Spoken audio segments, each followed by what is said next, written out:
My dear students, कैसे हो आप सब लोग। आपका मैं वेलकम करती हूँ ऑन WS एकेडमी।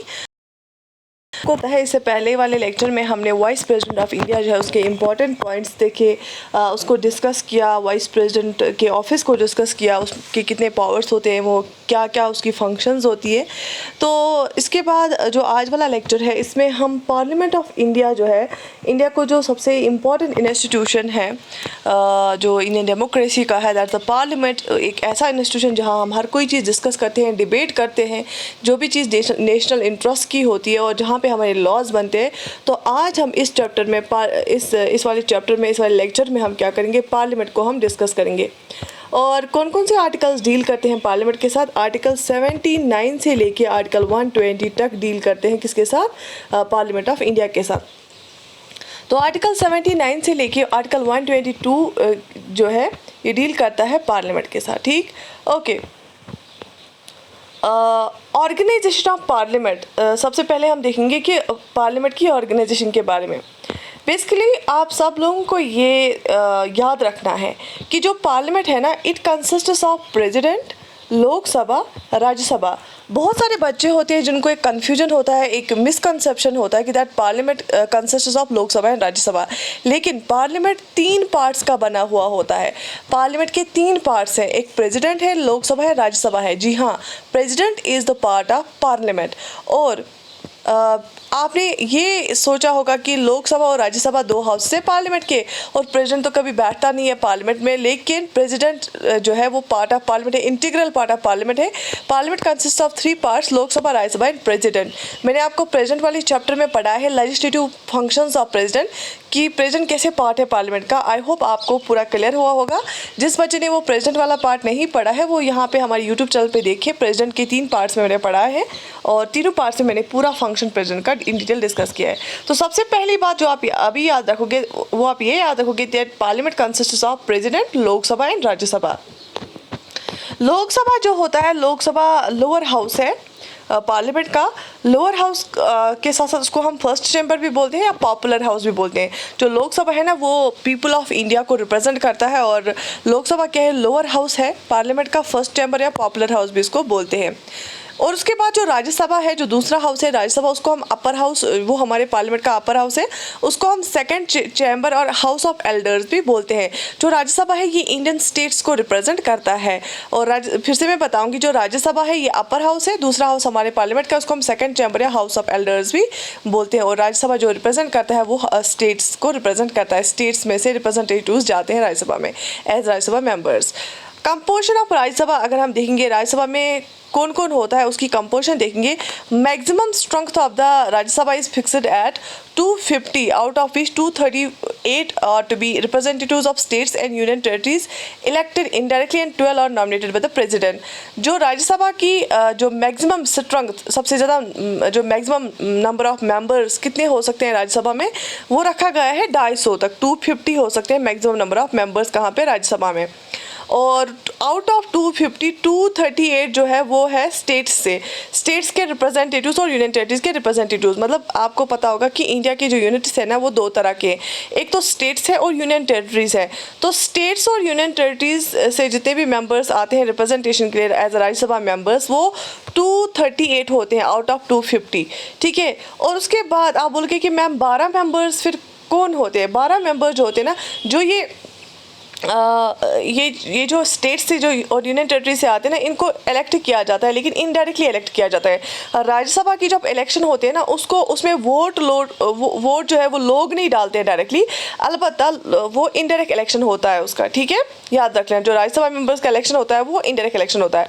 उसके बाद जो रहे 12 मेंबर्स, क्योंकि 250 मैक्सिमम स्ट्रेंथ है, 238 स्टेट्स और यूनियन टेरिटरी से आते हैं, और जो 12 मेंबर्स है ना उनको नॉमिनेट करता है कौन, प्रेसिडेंट। 12 मेंबर्स को नॉमिनेट करता है प्रेसिडेंट, करता है नॉमिनेट। ठीक है, 12 members are nominated by president. और वो कौन से मेंबर्स होते हैं, जिन्होंने एक एक्सेप्शनली वेल एक अपने फील्ड में किया होता है, जैसे सर्विस का फील्ड है, आर्ट का फील्ड है, लिटरेचर का फील्ड है, साइंस का फील्ड है। ठीक है, मैं बार बार आपको एग्जांपल देती हूँ, जैसे Sachin Tendulkar was one of the finest and one of the best batsman of Indian cricket team. तो इसके लिए उनको as a Rajya Sabha member choose किया, नॉमिनेट किया गया। ठीक है, at present the Rajya Sabha has 245 members. अगर हम अभी की बात करेंगे, हमारे राज्यसभा में अभी 245 मेंबर्स हैं, जिसमें से 229 मेंबर्स रिप्रेजेंट करते हैं स्टेट्स को और 4 मेंबर्स रिप्रेजेंट करते हैं यूनियन टेरिटरीज को और 12 मेंबर्स जो है उनको नॉमिनेट किया है प्रेसिडेंट ने। ठीक है, बेसिकली राज्यसभा में सारी यूनियन टेरिटरीज के रिप्रेजेंटेटिव्स नहीं आते। एक तो दिल्ली और पुडुचेरी, दो जहाँ पे लेजिस्लेटिव असेंबली है यूनियन टेरिटरी में, वहाँ के मेंबर्स आते हैं, और जम्मू एंड कश्मीर जो यूनियन टेरिटरी है यहाँ पे भी लेजिस्लेटिव असेंबली है और यहाँ से भी जाएंगे। The fourth schedule of the Constitution deals with the allocation of seats in Rajya Sabha and to the states and union territories। जो हमारे कॉन्स्टिट्यूशन के जो कॉन्स्टिट्यूशन के बारे में जब लिखा गया है ना, तो वो डिफरेंट शेड्यूल्स में उसको बांटा गया है।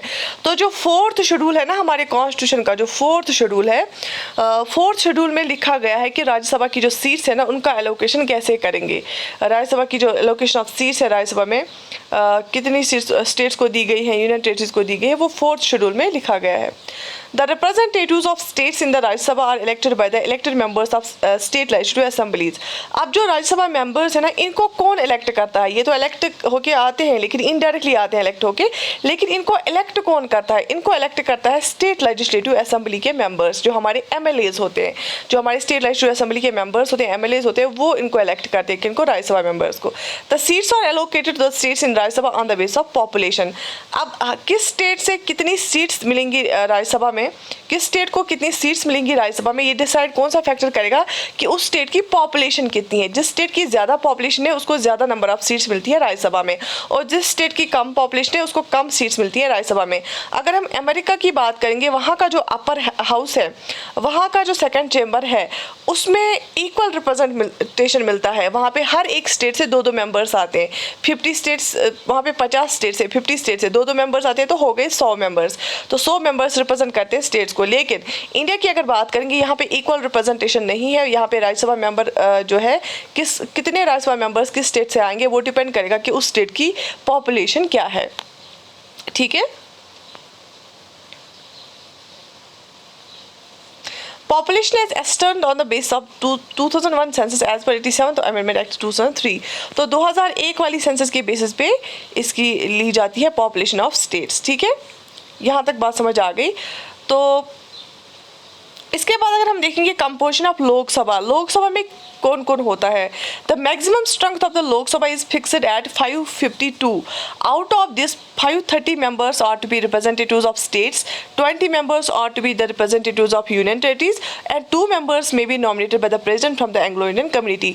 बेसिकली यहाँ पे ये लिखा गया है कि मैक्सिमम स्ट्रेंथ जो लोकसभा की होगी वो होगी 552। ज़्यादा से ज़्यादा मेंबर्स कितने हो सकते हैं लोकसभा में? 552 हो सकते हैं। लेकिन रिसेंटली एक चेंज लाई गई, 104th I think constitutional amendment act है, हाँ, तो उसने क्या किया, उसने 552 नहीं, अब 550 स्ट्रेंथ रहेगी इसकी लोकसभा की। क्यों? क्योंकि जो 2 मेंबर्स जो थे ना, 2 एंग्लो इंडियन मेंबर्स को नॉमिनेट करता था प्रेसिडेंट, उस नॉमिनेशन को ख़त्म कर दिया गया। अब कोई एंग्लो इंडियन मेंबर को नॉमिनेट नहीं किया जाएगा प्रेसिडेंट के द्वारा। तो 2 मेंबर जिनको प्रेसिडेंट नॉमिनेट करता था उनको ख़त्म किया गया। अब मैक्सिमम स्ट्रेंथ होगी लोकसभा की 550, उसमें से 530 आएंगे कहाँ से? मेंबर्स से चुन के आएंगे। डायरेक्टली इलेक्शन होता है, लोकसभा का डायरेक्ट इलेक्शन होता है, और उसमें first pass the post system election का मेथड हम इस्तेमाल करते हैं। जिसको इसके बारे में नहीं पता है तो मैंने एक यहाँ पे हमारे यूट्यूब पे अवेलेबल है, एक लेक्चर मैंने पढ़ाया है, difference between the first pass post system and proportional representation. तो 530 मेंबर जो है वो स्टेट से आते हैं चुन के, डायरेक्ट इलेक्शन लोग वोट करते हैं, और 20 मेंबर्स यूनियन टेरिटरी से आते हैं। ठीक है, उसके बाद at present Lok Sabha has 545 members. अभी की अगर हम बात करेंगे हमारी लोकसभा के कितने मेंबर्स हैं? 543 मेंबर्स हैं। और the representatives of states in the Lok Sabha are directly elected by people from their respective constituencies. हमारी जितनी भी कंट्री है उसमें जितनी भी स्टेट्स हैं और स्टेट्स में जितने भी डिस्ट्रिक्ट्स हैं उनको वहाँ डिस्ट्रिक्ट्स में डिफरेंट कॉन्स्टिट्यूएंसीज बनाई गई हैं, वहाँ स्टेट्स में डिफरेंट कॉन्स्टिट्यूएंसीज बनाई गई हैं इलेक्शंस के लिए।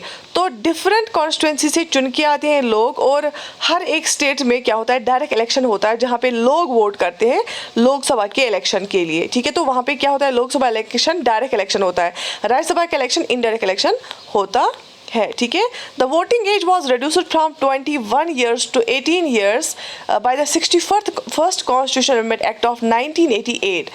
बेसिकली हमारे पास पहले जो वोटिंग राइट मिलता था ना, वोट डालने का हक मिलता था, क्योंकि यहाँ पे अडल्ट यूनिवर्सल अडल्ट फ्रेंचाइज है। यूनिवर्सल अडल्ट फ्रेंचाइज का मतलब होता है जो भी हमारे मुल्क में अडल्ट्स हैं, नो डाउट उनका नो मैटर उनका रिलीजन क्या होगा, नो मैटर उनका सेक्स क्या होगा, नो मैटर उनका प्लेस ऑफ बर्थ क्या होगा, जितने भी हमारे सिटीजन्स हैं, जो भी अडल्ट्स हैं, उनको वोटिंग राइट मिलता है, उनको वोट डालने का हक मिलता है। पहले हमारी कंट्री में 21 ईयर का जो भी बच्चा होता, जो भी अडल्ट होगा या 21 से ज़्यादा होगा, उसको वोटिंग राइट दिया जाता था। लेकिन फिर इस एज को कम किया गया, 21 से 18 ईयर्स किया गया by 61st constitutional amendment act of 1988। तो ये याद रख लेना, 61st कॉन्स्टिट्यूशनल अमेंडमेंट एक्ट से 21 ईयर्स का एज जो है वोटिंग राइट के लिए वो कम कर दिया गया, और अब 18 ईयर्स का एज का जो भी अडल्ट होगा, 18 ईयर्स या 18 ईयर्स से ज़्यादा होगा, उसको वोटिंग राइट है और वो वोट डाल सकता है। ठीक है, यहाँ तक समझ आया, चीज़ें याद रही, जो भी मैंने अभी तक बातें बताई, these are the most important things that can be asked in any competitive examination and for the general awareness as well. So remember these things and do write in the comment section कि आपको एक series कैसी लग रही है। Like the video, share it with your friends and subscribe the channel. I wish you all the best, take very good care of your self.